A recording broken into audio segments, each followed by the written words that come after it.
Shalom Bapak Ibu Saudara, selamat pagi, selamat hari Minggu.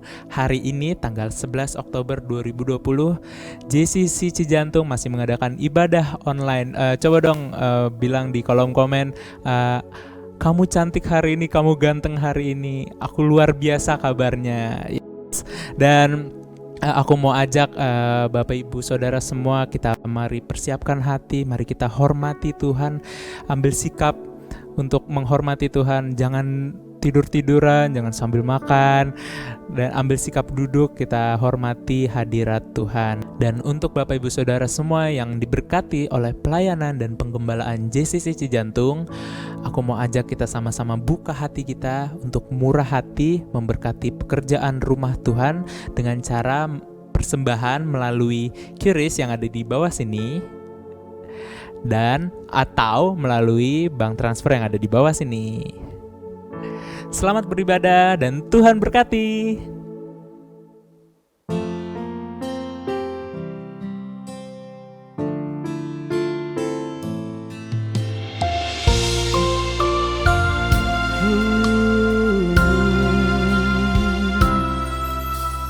Kasih yang terindah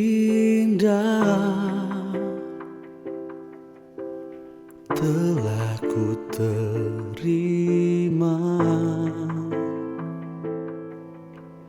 kasih yang terbesar darimu Yesus.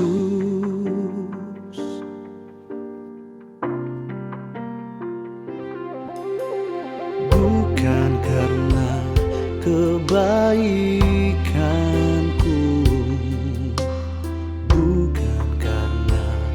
hebatku, namun oleh anugerah kemurahan-Mu Tuhan. Engkau baik, Engkau baik, sungguh baik bagiku. Engkau mulia, Engkau mulia, mulia nama-Mu Yesus.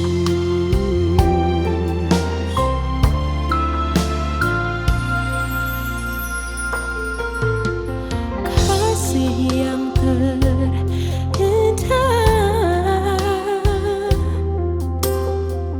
telah ku terima, kasih yang terbesar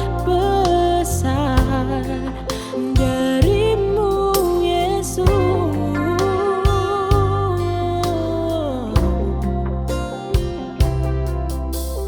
Bukan karena kebaikanku,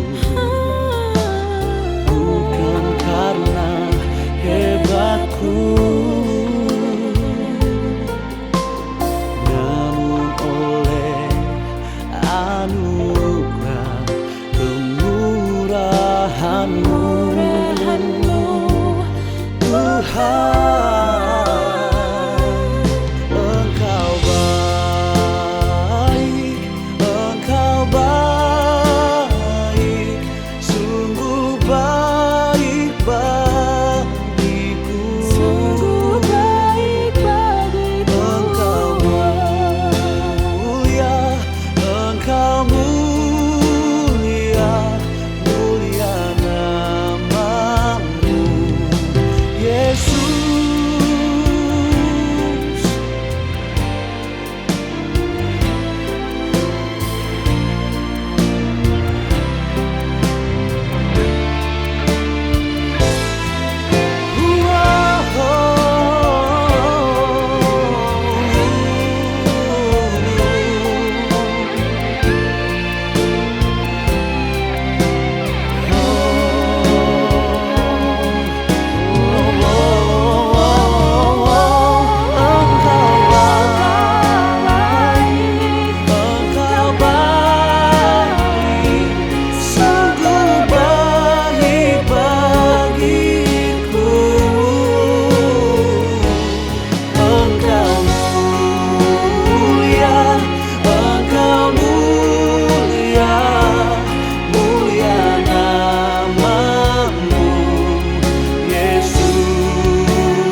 Shalom Bapak Ibu, selamat datang kembali ke Gereja JCC.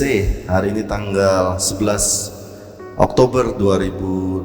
Hari ini kita masih dalam seri Favor tentang waktu daripada Tuhan. Jadi hari ini kita membahas tentang waktu yang Tuhan atur dalam favor Tuhan bagi kehidupan kita. Kita masuk dalam seri pelajaran Alkitab ini, dan saya berharap setiap seri ini saudara tangkap intisarinya, saudara perkatakan, saudara renungkan, sehingga saudara boleh menikmati favor daripada Tuhan dalam segala waktu yang kita akan jalani ke depan. Mari kita lihat pertama Pengkhotbah 9 ayat yang ke-11. Lalu aku melihat di bawah matahari bahwa kemenangan perlombaan bukan untuk yang cepat, keunggulan perjuangan bukan untuk yang kuat, roti bukan untuk yang berhikmat, kekayaan bukan untuk yang cerdas, karunia bukan untuk yang cerdik cendekia, karena waktu dan nasib dialami mereka semua.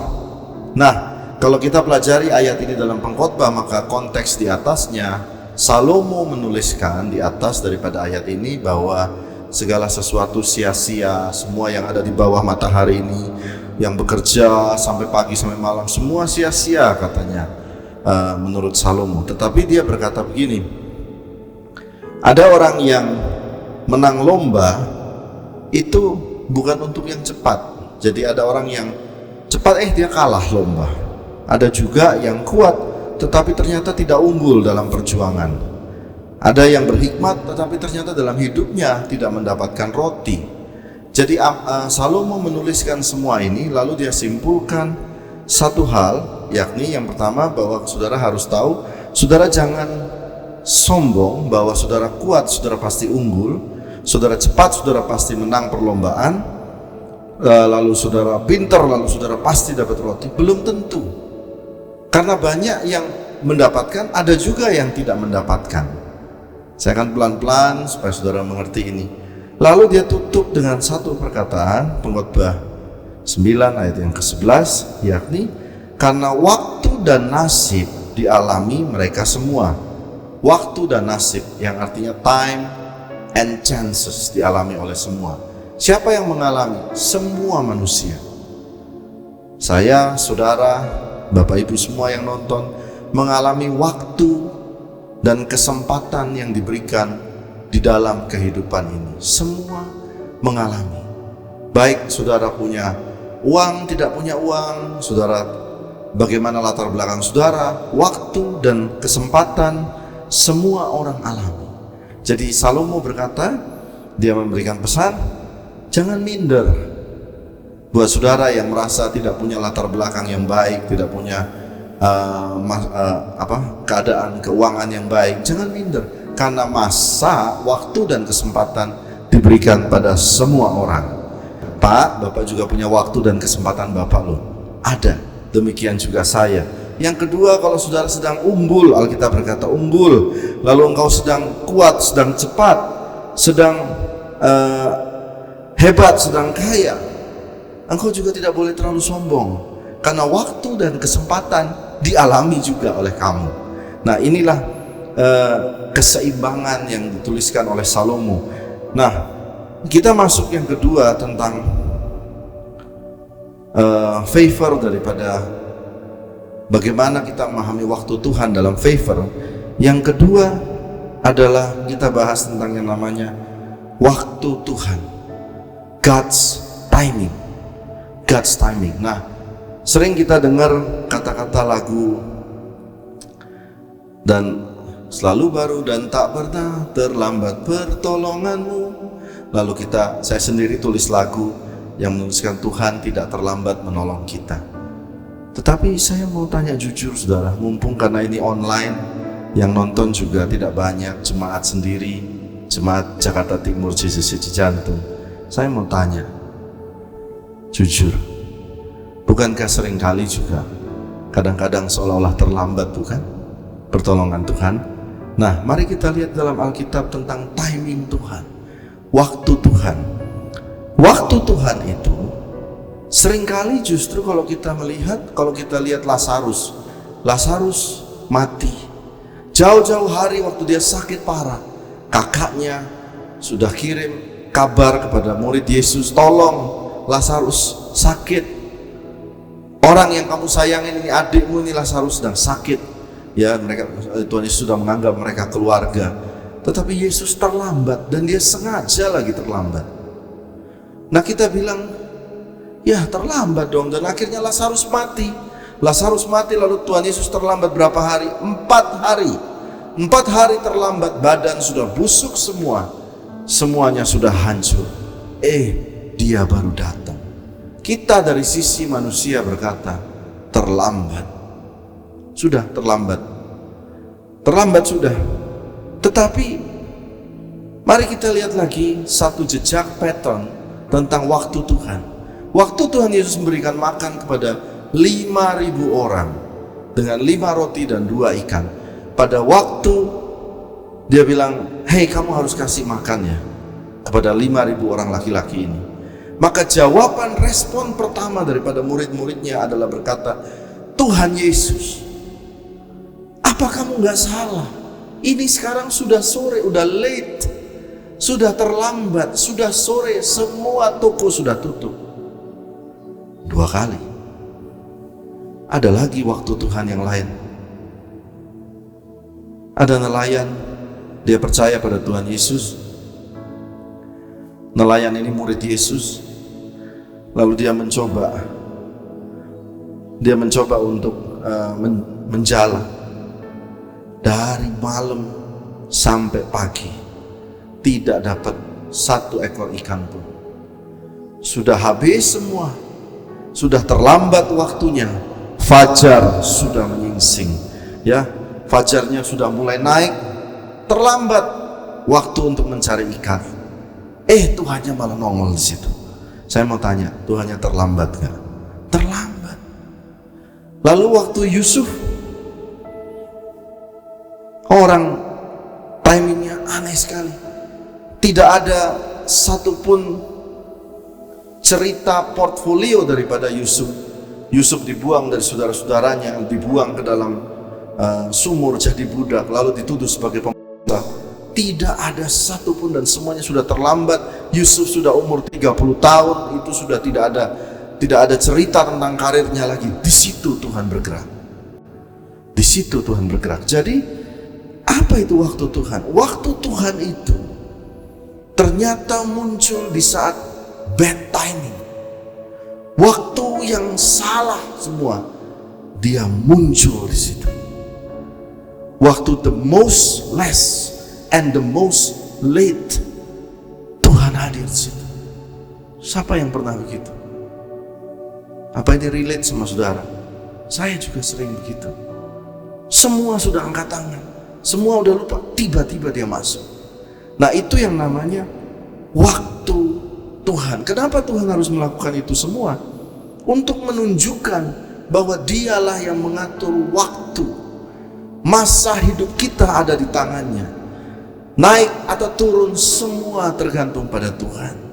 Jadi waktu Tuhan itu, ya berarti bukan menurut waktu kita, tetapi waktunya dia. Mungkin terlihat terlambat bagi kita, ya sudah. Tetapi waktu saya menyiapkan firman ini, saya hendak memberikan pesan kepada saudara. Saya tidak tahu apakah saudara jemaat gereja atau orang yang sedang melihat.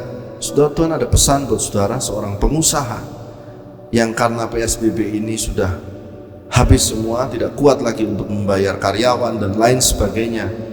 It's a bad timing for you. It's a bad timing. Dan saudara siap-siap sudah akan tutup. Tetapi ada pesan buat saudara yang kuat, tadi saya catat di sini. Tuhan akan datang dan menolong dan menyelamatkan engkau. Siapapun engkau orangnya, engkau harus berterima kasih pada Tuhan, dan engkau ingat Tuhan yang menolong engkau. Baik, saya lanjut lagi. Lalu bagaimana dengan kita dalam menghadapi kehidupan ini? Yang kedua tadi kan kita belajar tentang waktu Tuhan, ya terserah Tuhan. Ya, kita berpasrah pada Tuhan. Yang berikutnya adalah Pengkhotbah 11 ayat 4 menuliskan, sebab siapa senantiasa memperhatikan angin tidak akan menabur, dan siapa senantiasa melihat awan tidak akan menuai juga.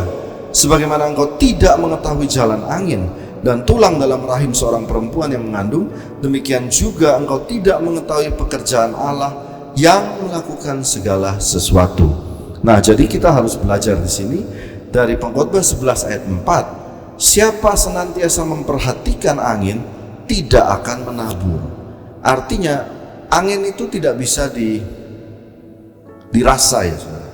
Jadi kalau engkau memperhatikan angin itu hanya ramalan. Nah, orang Chinese itu punya ramalan, oh ini waktu yang baik, ini waktu yang buruk. Ini apa ya, ada orang bilang, oh ini waktu seperti Christmas, itu waktu yang baik. Lalu waktu yang buruk, mungkin ada yang berduka. Bad, ada waktu ramalan-ramalan, oh ini sionya apa. Tetapi Alkitab berkata, siapa senantiasa memperhatikan angin tidak akan menabur. Jadi artinya, saudara dalam hidup ini, kalau mau melakukan sesuatu, mau melakukan suatu kebaikan, melakukan kebaikan, lalu membuka usaha lah, saudara mau melakukan sesuatu yang Tuhan memberikan ide, Tuhan bilang ayo kerjakan ini, sudah, jangan kebanyakan memperhatikan angin. Amin. Kalau saudara kebanyakan memperhatikan angin, engkau tidak akan pernah untuk menabur. Jadi artinya apa? Timingnya kapan? Ya sekarang. Jalan aja sekarang. Kalau engkau jomblo, engkau pikir, wah nanti saya akan tunggu nanti waktunya. Kalau sudah punya rumah baru saya akan berkata, saya akan kejar wanita itu. Gak usah tunggu nanti, sekarang aja engkau tembak aja perempuannya atau cowoknya, kamu suka gak sama aku. Jadi kebanyakan engkau memperhatikan ramalan, maka tidak akan terjadi apapun juga ya. Jadi jalan, ini adalah pesan Tuhan buat kita, jalan. Ayat 10, Pengkhotbah 11 ayat 10, segala sesuatu yang dikerjakan tanganmu, kerjakanlah itu sekuat tenaga. Ini pesan Tuhan buat saudara, apa yang saudara jalankan, lakukan itu sekuat tenaga. Dan yang ketiga, yang terakhir, yakni Tuhan tidak punya yang namanya bad timing. Jadi satu hari Tuhan Yesus berjalan untuk menyembuhkan seorang anak dari pejabat tinggi. Dia berjalan menuju ke rumah itu, dan semua pejabat-pejabat berjalan bersama Tuhan Yesus menuju ke rumah seorang anak 12 tahun. Lalu di tengah perjalanan itu Tuhan Yesus diinterupsi oleh seorang wanita pendarahan 12 tahun. Dia menyentuh jubah Yesus di tengah kerumunan orang banyak, dan saat itu juga dia sembuh. Dan Tuhan Yesus saat itu juga berhenti jalan, dan dia berkata, imanmu sudah menyembuhkan engkau. It's a bad time. Buat seorang yang pergi dengan pejabat-pejabat, Tuhan Yesus sedang jalan dengan orang-orang yang hebat. Harusnya bukan waktu yang tepat untuk wanita itu minta pertolongan. Tetapi saudara harus tahu, dia Tuhan di atas segala waktu. Waktu engkau mau mendekat, barusan saya telepon Pak Hanhan bilang, waktu engkau mau merendahkan diri dan mendekat dalam waktu-waktumu yang paling buruk sekalipun, Tuhan tidak menolak engkau. Jangan kau pikir, oh nanti saja saya mau berdoa, nanti waktu di gereja. Enggak, hari ini, sekarang engkau duduk berlutut dan berdoa. Amin. Tuhan tidak punya bad timing, dan selalu engkau mendekat, Tuhan pasti tolong. Jadi hari ini kita belajar tentang 3 hal ini, bahwa waktu Tuhan itu luar biasa, dan saudara harus punya iman untuk tetap melangkah. Dan yang ketiga, jangan takut untuk datangi Tuhan, merendahkan hati, dekat kepada Tuhan. Tuhan Yesus memberkati saudara. Amin. Bapak Ibu, saya akan berdoa buat saudara semua yang ada di rumah. Ambil sikap baik, jangan sambil tiduran atau sambil makan. Taruh dulu makanannya, bangkit dulu badannya, berlutut atau saudara duduk, dan saya akan berdoa. Hormati Tuhan. Saya hanya akan berdoa kepada saudara, khususnya kepada beberapa saudara yang sedang dalam masa-masa yang buruk, atau waktu-waktu yang menurut saudara saat ini buruk, Pak. PSBB dan lain sebagainya. Saya akan berdoa buat saudara. Tuhan, hamba berdoa Waktu ini ada beberapa anakmu yang sedang mengalami bad timing. Tetapi kami melihat di dalam Alkitab, Tuhan selalu muncul di saat bad timing itu terjadi pada anak-anakmu. Tuhan di saat mereka kurang, di saat mereka merasa Tuhan terlambat menolong, di situ Tuhan mulai hadir. Tuhan mulai menolong, Tuhan menunjukkan bahwa Tuhan sanggup. Tuhan yang mengatur waktu dan masa. Tuhan yang memberikan anugerah, perkenanan Tuhan. Memberikan setiap kami waktu dan kesempatan. Bawa anak-anakmu naik Tuhan.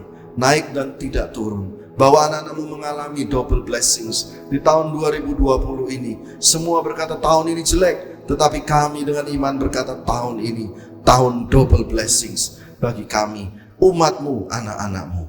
Dalam nama Tuhan Yesus. Amin. Tuhan Yesus berkati saudara. God is fighting for us. Who can be against us? God is fighting for us. Who can be against us? Katakan, God is fighting for us. Who can be against us? God is fighting for us. Who can be against us? Hey.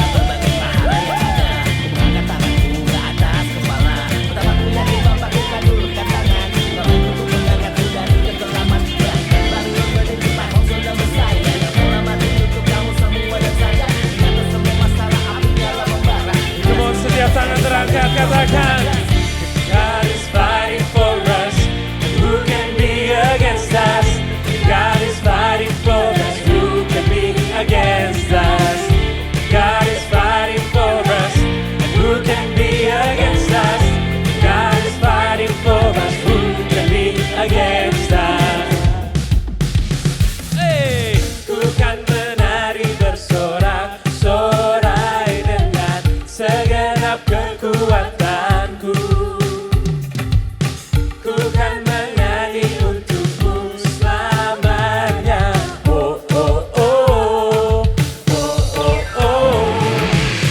Ku kan menari bersorak-sorai dengan segenap kekuatanku.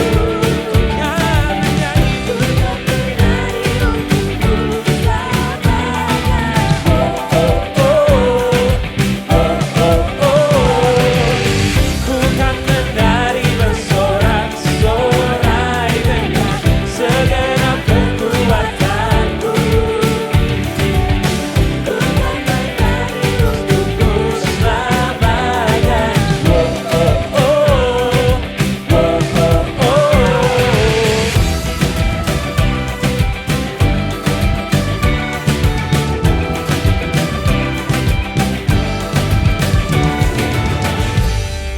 Tuhan berikan sorak-sorai kemuliaan bagi Yesus Kristus. Tuhan memberkati engkau dan melindungi engkau. Tuhan menyinari engkau dengan wajah-Nya, memberikan engkau kasih karunia. Tuhan menghadapkan wajah-Nya kepadamu dan memberikan engkau damai sejahtera. Berkat dari Allah Bapa, kasih karunia Tuhan Yesus, penyertaan Roh Kudus menyertai kita semua. Mulai hari ini sampai selama-lamanya. Semua yang diberkati sama-sama katakan amin. Berikan Anugerahmu jadi perisaiku, mengelilingiku, memeliharaku.